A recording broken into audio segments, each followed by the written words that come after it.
Itahang bisita ang abogado ng 5 distrito at ng City of Manila, ang tunay na nagmamalasakit, tunay na kaibigan. Palakpakan po natin, Konsehal Attorney J.B. May ilagay mo lang ito sa lamisa mamaya.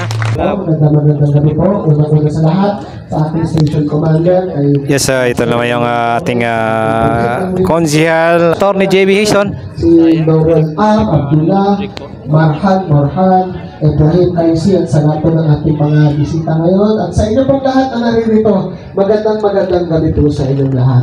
Unang-una sa lahat po, kinagagala ko po ang imbitasyon ng inyong grupo po, ng ating mga kamusliman dito sa Baseco, sa inyong imbitasyon po ngayon upang makipagpanayan.